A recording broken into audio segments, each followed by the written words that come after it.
তোমরা ভাবছো কিসের আয়োজন চলছে? আসলে আমার ছেলের বিয়ের আয়োজন চলছে। তো সত্যি যদি বিয়েই হয়ে থাকবে, ছেলের বয়স কিন্তু 1.5 বছর। তো 1.5 বছরের বাচ্চার কি করে বিয়ে হতে পারে? তো তোমরা ভিডিওটা সম্পূর্ণ দেখো, দেখলে অবশ্যই বুঝতে পারবে। ভিডিওটা কেউ স্কিপ করে যাবে না, ভিডিওটা কন্টিনিউ দেখতে থাকো। তো এখন হচ্ছে অধিবাস, বিয়ের আগের দিন অধিবাস কীর্তন হচ্ছে এবং অধিবাস করছেন আমাদের জগন্নাথের মাসি। জগন্নাথের মাসি অধিবাস করে জগন্নাথকে আরতি করে রেখে দিল। তারপরেই ভোরবেলা আমার ছেলের দধিমঙ্গল, তো সেখানে ওর বাবা একটু আশীর্বাদ করবে। তারপরেই ওকে একটু খই, দই, চিড়ে, মুড়কি, মিষ্টি সব রকম মাখিয়ে ওকে একটু খাইয়ে দেওয়া হবে। তো ভোরবেলায় ও তো এটা খেতে চাইবেই না, কারণ ও মিষ্টি খুব একটা পছন্দ করে না, তবু যেটা নিয়ম সেটা তো করতেই হবে। আমার ছেলে কিন্তু একটু অবাকই হচ্ছে যে কি হচ্ছে আমার সাথে এগুলো। ভোরবেলা হঠাৎ ঘুম থেকে উঠিয়ে বাবা এগুলো কি করছে, এবং আগের দিনও যে অধিবাস হলো ও কিন্তু চুপচাপ বসে বসে দেখছে যে কি হতে চলেছে। এদিকে ও কিন্তু জানে না যে ওর কি অনুষ্ঠান চলছে। ওর অনুষ্ঠানটা হচ্ছে আজকে হচ্ছে ওর চূড়াকরণ এবং কর্ণভেদ, মানে ওর শিখা রাখা হবে এবং কান ফোটানো হবে। এটা কিন্তু ভক্তদের মধ্যে একটা নিয়ম পড়ে, তো সেই অনুষ্ঠানটাই চলছে।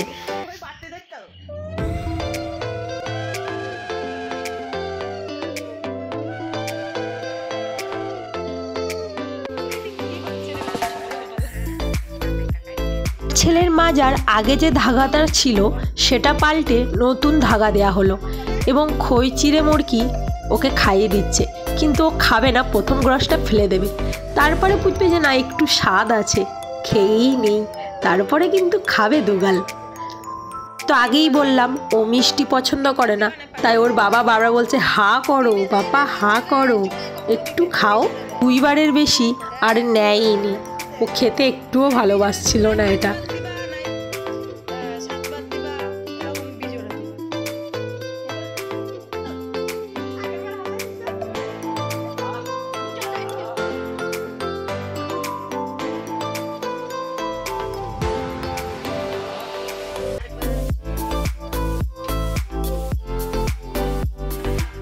ভোরবেলায় তো দধিমঙ্গলটা কমপ্লিট হয়ে গেল। এবার আমরা যাচ্ছি ঘট ভরতে, মানে মা গঙ্গাকে নিমন্ত্রণ করতে। বিয়েটা কিন্তু সত্যিই ছেলেটার মনে হচ্ছে হয়ে যাচ্ছে। আমি তো কোনোদিনও ঘট ভরতে যাইনি, তো এই প্রথম যাচ্ছি। তো যাই হোক, গিয়ে আমি কিন্তু কোনো নিয়ম জানি না। আমি আগে সবাইকে জিজ্ঞাসা করছি যে কি করতে হয়, তো সবাই বললো মাকে আগে আরতি করতে হয়, মা গঙ্গাকে, তারপরে নিমন্ত্রণ করতে হয়। তো আমি সবাইকে আগে জিজ্ঞাসা করে নিয়ে মা গঙ্গাকে আরতিটা করলাম। আরতি করার পর মা গঙ্গাকে একটু ধান ধূপ দিয়ে আশীর্বাদ করলাম। তারপরে একটু সিঁদুর, তেল এগুলো মা গঙ্গাকে দিলাম। তারপর মা গঙ্গাকে নিমন্ত্রণ করে আমি প্রণাম করলাম।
তারপরে আমার শাশুড়ি মা ঘরটা ভরে নিল।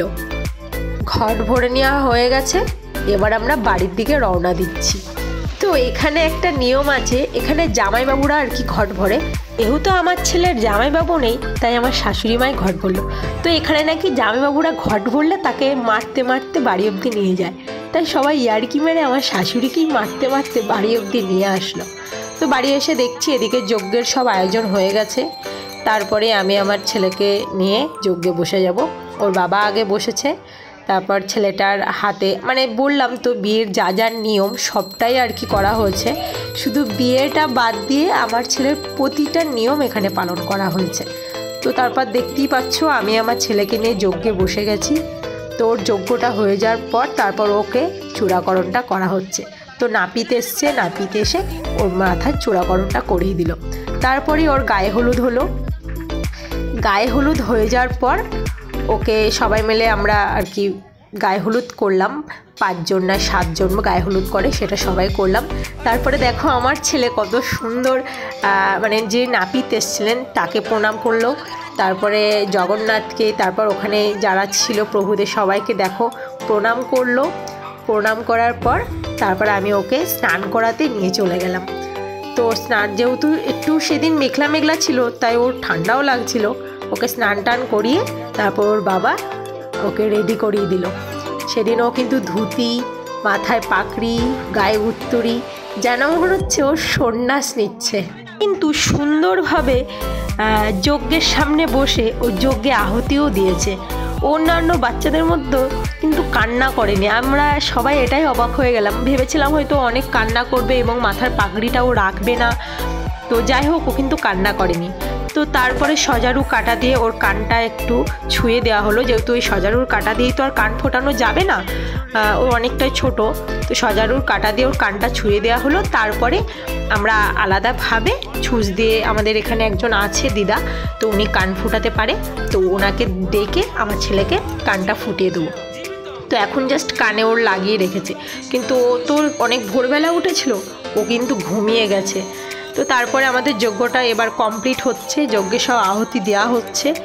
দেওয়া হয়ে যাওয়ার পর ওকে একটু কপালে যজ্ঞের ফোঁটা দিয়ে ওকে আমি ঘরে শুইয়ে দেবো।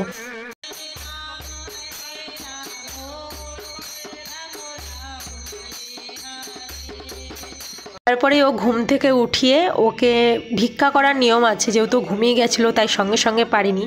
তারপরে 5 বাড়ি থেকে ওকে আমি ভিক্ষা করিয়ে এনেছি, মানে ওর বাবা নিয়ে গেছে, সঙ্গে আমিও গেছি। তো ভিক্ষা করেছে, ও প্রত্যেক বাড়িতেই এইভাবে হাত জোড় করে প্রণাম করেছে। আমার ছেলে কিন্তু ভীষণ খুশি, মানে ওর এত আনন্দ তা বলার না। ও একা একাই চলে যাচ্ছে ভিক্ষা করতে।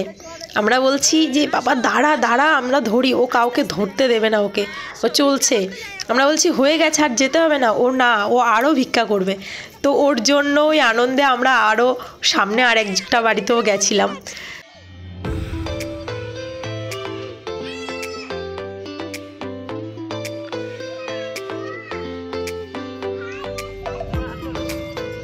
এরপরেই দুপুরে ভোগ আরতি কীর্তন হচ্ছে। ভোগ আরতি কীর্তন হয়ে যাওয়ার পর সবাইকে প্রসাদ বিতরণ করে দেওয়া হবে।